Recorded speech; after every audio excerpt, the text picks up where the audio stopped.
So we're part of the also the humanism group.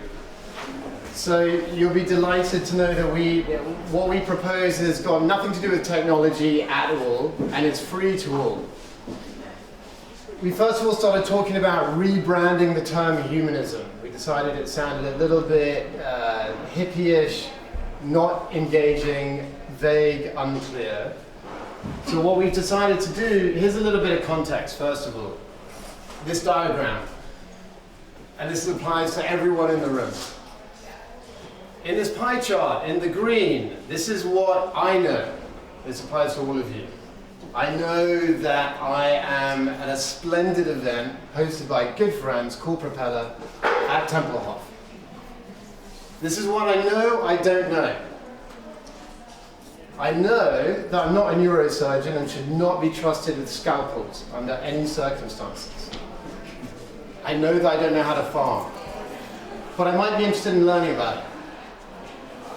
This is the most interesting space, that there's a bit of a blind spot for people. This is what I don't know, I don't know. If you think about that for a second. I assume that I know everything and I know what I don't know, but actually the vast majority of everything is I don't know what I don't know, which ideally leads to a degree of humility. We started talking about knowing versus knowledge. A very outdated idea is that knowledge is power.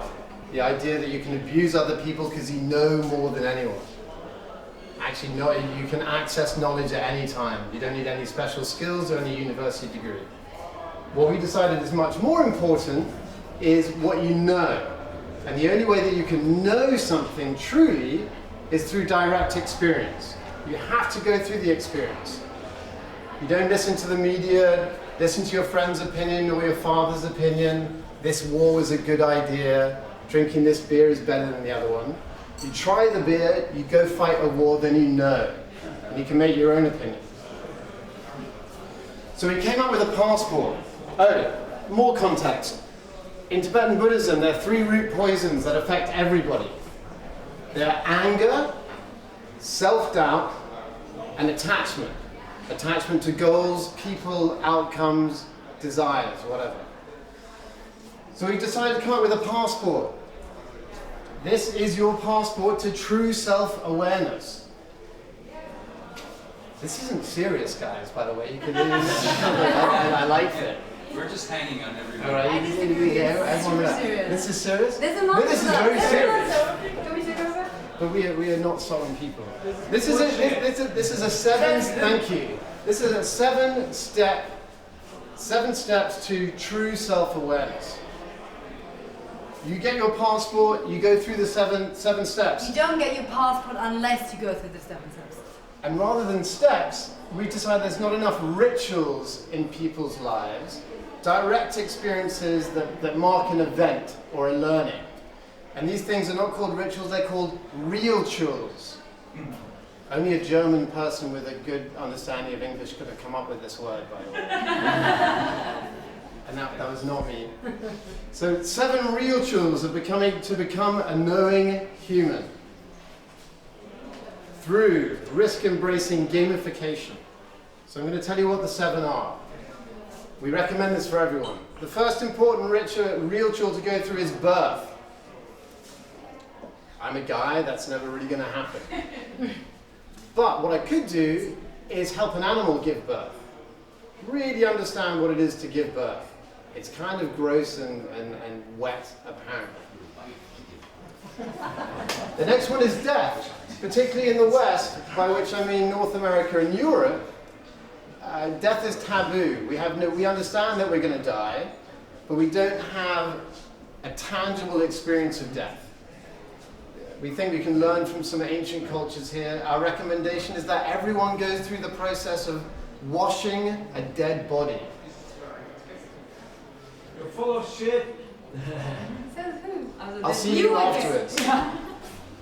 The process of washing a dead body allows one to get through the grieving process easier through a direct experience. The person is no longer here. The third one that we think is important is people need to understand what it is to be fair, share, but I also need that the community is going to support my idea of fairness. If I'm allowed to be corrupt or bribe someone, then the rules of the game change, and my fair friends are now tempted to misbehave. So a way to do that, a real tool would be, we've come up with a delicate title of Discover Your Inner Arsehole Potential through abusing power. And there's several ways of doing this. If anyone knows about the Milgram experiment, basically the idea of going through this real tool is to not abdicate your personal responsibility. Just because the guy in the white coat or the jacket with lots of stripes on the shoulders tells you to do something, if you think it's bullshit, it's bullshit. So take personal responsibility. Real connections. This is about a physiological issue. We know that our social network can only handle 150 connections. I don't care if you've got 5,000 friends on Facebook, your brain physiologically cannot handle more than 150 connections. An experiment here would be to go through your Facebook social network, for instance, and get rid of everyone except for the 145 most important people, however you define that, leaving room for 5 new ones. And then you reiterate. The next one, it's important to listen. Most of us don't listen at all. We think we're listening, but most of the time we're actually formulating answers to whatever someone said about 30 seconds ago. It's an ailment we all suffer from. We can also learn by trusting each other. Of course, you have to gain someone's trust. The way we're going to do this, for a day, you'll be blindfolded and led by a child. How old's the child? 8. An 8-year-old child will lead you through your day. That is one way to learn how to listen and to trust.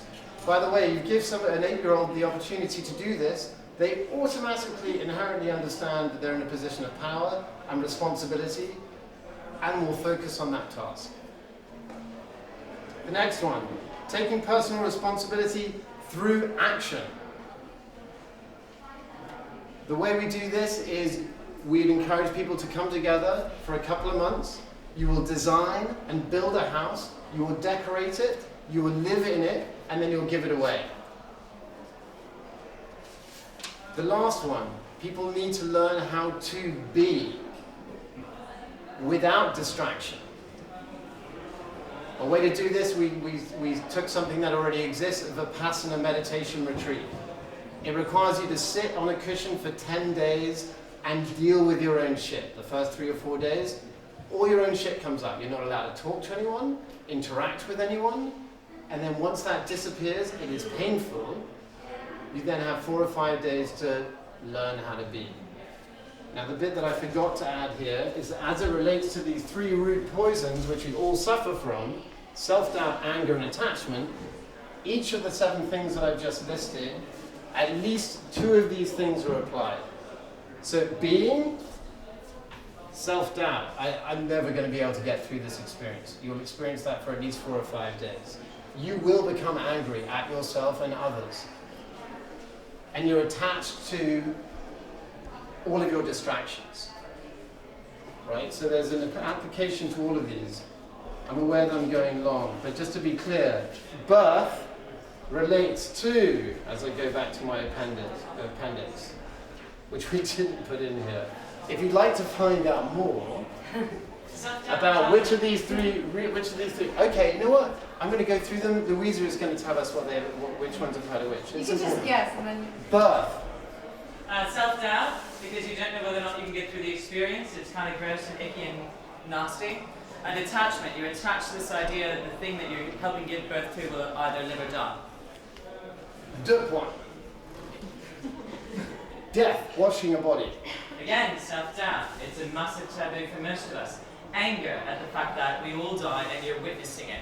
Attachment to the idea, to this mortal coil. You get a bonus point for using this mortal coil. Fairness, discovering your inner arsehole. Absolutely, anger. You're dealing with all of your own anger. And you're dealing with your attachment to all of the ways that you think you're an awesome person already. Correct. Real connection, Dunbar's number, 150. Attachment to your network, attachment to having that many friends as a statement of your own self-worth, and self-doubt in your ability to function without that safety net. Listening and trusting through being led around blindfold by a kid, an 8-year-old, for a day. I guarantee at some point in that day you will feel incredibly frustrated and angry that you don't know what's about to happen or what just did happen. You will also let go of your attachment to the ways that you navigate the world. And ideally you will also get attached to this child and their well-being as well as your own. Very good. Taking personal responsibility through action. A house building. That's definitely mostly attachment. You are making something, you're pouring yourself into it, you're pouring your love into it, and you're living in it, and then you have to give it away. Letting go is the ultimate there. And self-doubt, a lot of people probably don't think they can build a house. Correct. And finally, being. All of the above, and then some more besides. Correct. I'd like to thank my beautiful assistants, Virginie and Bianca. And the rest of the team. And the